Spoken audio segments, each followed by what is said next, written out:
Movie के शुरू में हम दो भाइयों को देखते हैं जो एक कब्र में अपनी मां को दफना रहे थे। तभी वहां पर एक कार आकर के रुकती है जिसमें एक कपल बैठा हुआ था। दरअसल ये कार चलते चलते खराब हो गई थी और इस कार में जो लड़की बैठी हुई थी उसका नाम सेलेस्ट था। सेलेस्ट का हस्बैंड बाहर जाकर के गाड़ी को चेक करने लगता है, लेकिन जो आज इनके साथ होने वाला था वो इन्होंने कभी सपने में भी नहीं सोचा था। तभी ओवेन का भाई पीछे से आकर के सेलेस्ट के हस्बैंड पर वार कर देता है, जिससे वो वहीं पर बेहोश हो जाता है। फिर वो सेलेस्ट को पकड़ कर के अपने साथ ले जाता है। उन दोनों भाइयों के चेहरों को देख कर के साफ नजर आ रहा था कि ये बहुत बुरे लोग हैं। दरअसल ये दोनों भाई कैनिबल्स हैं जो इधर से गुजरने वाले लोगों को अपने ट्रैप में फंसा कर के पकड़ लेते हैं। फिर जो मर्द होते हैं उन्हें ये मार कर के खा जाते हैं और औरतों को जिंदा रखते हैं, क्योंकि औरतों के लिए इन्होंने कुछ अलग ही प्लानिंग कर रखी थी। सेलेस्ट के हस्बैंड को काट कर के खा चुके थे, लेकिन उन्होंने सेलेस्ट को एक जगह पर बंदी बना रखा था। इसके बाद हमें कई महीनों बाद का सीन दिखाया जाता है जहां पर हम सेलेस्ट को देखते हैं जिसको इन दोनों भाइयों ने अभी तक जानवरों की तरह कैद करके रखा हुआ था। यहाँ पर हमें इस बात का पता लगाना है कि ये दोनों भाई मर्दों को मार कर के आखिर औरतों को जिंदा क्यों रखते हैं। दरअसल सेलेस्ट प्रेग्नेंट थी और ये दोनों भाई उसके जरिए से अपनी फैमिली को बढ़ाना चाहते थे,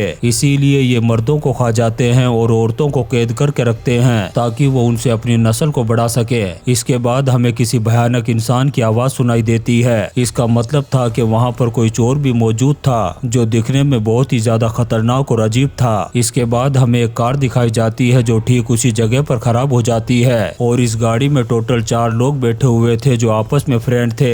इन 4 लोगों में 2 लड़के थी जिसमें एक का नाम टेलर और एक का नाम जेना था। अब यहाँ पर जब कोई भी हेल्प करने के लिए नजर नहीं आता तब जेना का बॉयफ्रेंड सीधा चलना शुरू कर देता है, ये सोचकर कि शायद आगे जाने के बाद उसे कोई गैस स्टेशन मिल जाए। अब जेना का फ्रेंड बिल्कुल अकेले जा रहा था, तब टेलर भी गाड़ी से बाहर निकल कर के उसके साथ जाने लगती है। काफी देर तक चलने के बाद ये दोनों एक गैस स्टेशन पर पहुंच जाते हैं। इस गैस स्टेशन पर इनको ओवन मिलता है जिसके चेहरे को देखकर इन्हें ऐसा लग रहा था कि शायद इसको भी हेल्प की जरूरत है। यहाँ पर ओवन उनके लिए एक फुल ट्रक मंगवा लेता है और ये दोनों ओवन की नजर में आ चुके थे और ओवन भी पहले से ही ये सोच चुका था कि अब वो इन दोनों के साथ क्या करने वाला है। वहीं दूसरी तरफ हम जेना और उसके फ्रेंड को देखते हैं। जब वो गाड़ी से बाहर निकलते हैं तो देखते हैं कि वहाँ पर बहुत सारे वायर बिछाए हुए हैं, लेकिन वो दोनों उन वायर्स पर ज्यादा ध्यान नहीं देते और उसे इग्नोर कर देते हैं। लेकिन असल में ये वायर एक ट्रैप की तरह लगाए गए थे जो एक अलार्म का काम कर रहे थे।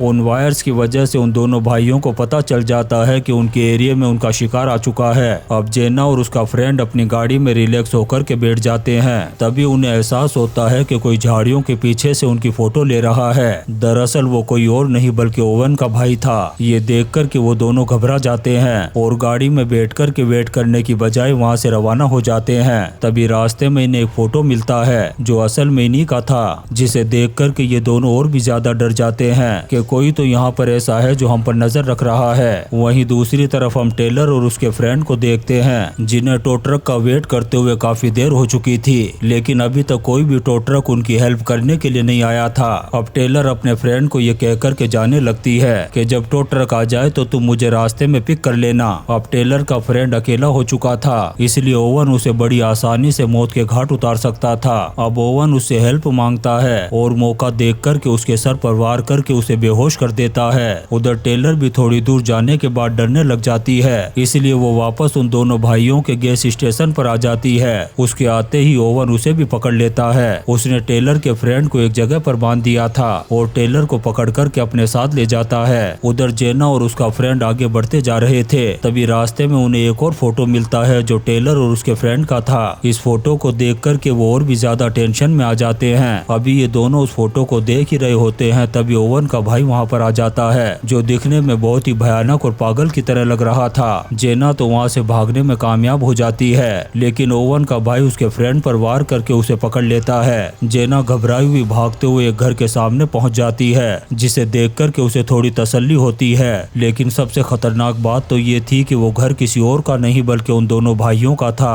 अब जेना उस घर में जाती तभी उसे गाड़ी उधर से गुजरती हुई दिखाई देती है, लेकिन इस वक्त किस्मत इन लोगों का साथ छोड़ चुकी थी।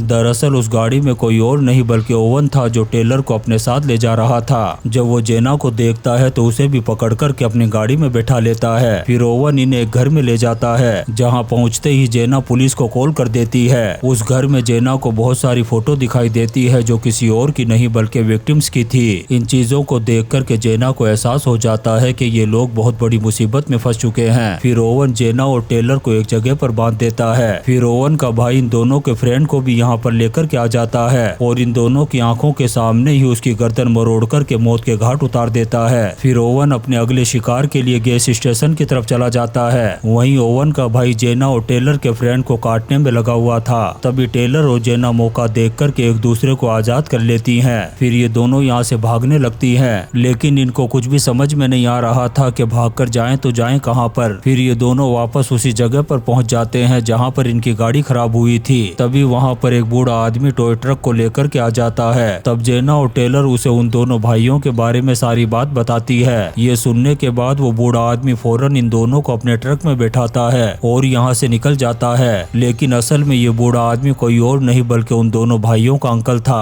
और ये तीनों साथ मिलकर के ही इस जंगल में इस भयानक काम को करते थे। ये बूढ़ा आदमी उन दोनों को उस जगह पर ले जाता है जहाँ पर ये विक्टिम की गाड़ियों को पार्क करते थे। ये बूढ़ा आदमी अपने ट्रक को एक जगह पर खड़ा करके उन दोनों लड़कियों पर गन पॉइंट करके उन्हें वापस घर की तरफ ले जाने लगता है। तभी ओवन का पागल भाई यहाँ आकर के टेलर पर हमला कर देता है और उसे दर्दनाक तरीके से मौत के घाट उतार देता है। लेकिन फीमेल को मारना इनके रूल के खिलाफ था और ओवन के भाई ने इस रूल को तोड़ दिया था। इसलिए उसका अंकल उसे घर पर ले जाकर के समझाता है कि हमें अपने रूल्स के अकॉर्डिंग ही काम करना होगा। लेकिन ओवन तो एक पागल खोपड़ी आदमी था, उसे अपने अंकल की बात बिल्कुल भी समझ में नहीं आती है। यहाँ हमें पता चलता है कि इस घर में जो डरावनी आवाजें सुनाई दे रही थी और जो अजीब सा आदमी था वो कोई और नहीं बल्कि ओवन का तीसरा भाई था। लेकिन यहाँ पर हमें ये बात समझ में नहीं आ रही थी कि इन दोनों भाइयों ने अपने तीसरे भाई को कैद करके क्यों रखा हुआ था। यहाँ पर जेना अपना दिमाग चलाते हुए एक ब्लेड उठा लेती है। फिर ये लोग जेना को भी सेलेस्ट के साथ बंद कर देते हैं। जेना जब सेलेस्ट की हालत को देखती है तो घबरा जाती है और सोचने लगती है कि अगर मैं यहाँ से नहीं भागी तो ये लोग मेरा भी हाल ऐसा ही कर देंगे। यहाँ पर जेना देखती है कि सेलेस्ट ना तो रो रही थी और ना ही हंस पा रही थी क्योंकि उन दोनों भाइयों ने उसकी जुबान को काट दिया था। यहाँ पर जेना उस ब्लेड से फौरन सेलेस्ट को आजाद कर देती है। लेकिन सेलेस्ट इतनी बुरी तरीके से टॉर्चर होने से काफी परेशान हो चुकी थी और उसे अपनी जिंदगी से ही नफरत हो गई थी।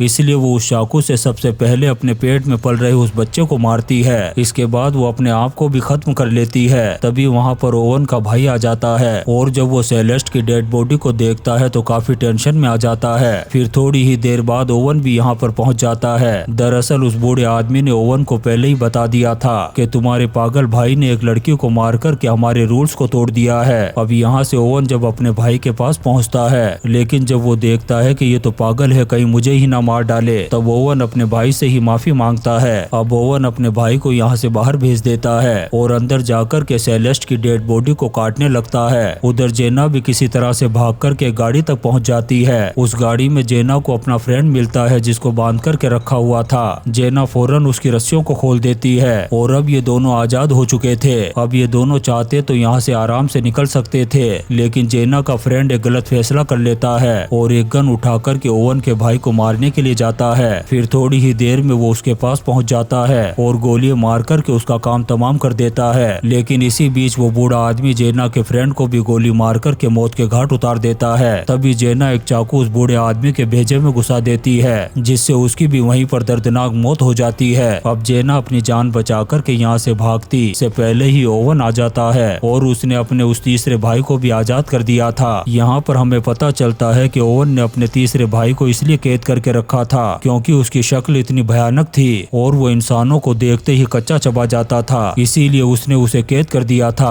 अब ओवन का वो तीसरा भाई जेना के पीछे पड़ जाता है, लेकिन जेना किसी तरह से अपनी जान बचाकर के गाड़ी के पास पहुंच जाती है। जेना फौरन गाड़ी में बैठ कर के उसे स्टार्ट करने की कोशिश करती है, लेकिन गाड़ी काफी देर बाद स्टार्ट होती है। अब जेना जैसे यहाँ से भागने वाली होती है तभी ओवन का भाई वहाँ पर आकर के जेना को गोली मार देता है और जेना की मौत के साथ ये शानदार फिल्म बचर्स यहीं पर खत्म हो जाती है। दोस्तों, हम आपके लिए ऐसी ही इंटरेस्टिंग मूवीज एक्सप्लेन करते रहेंगे, तो आप चैनल को सब्सक्राइब जरूर करें और लाइक और कमेंट्स भी करें। Thank you.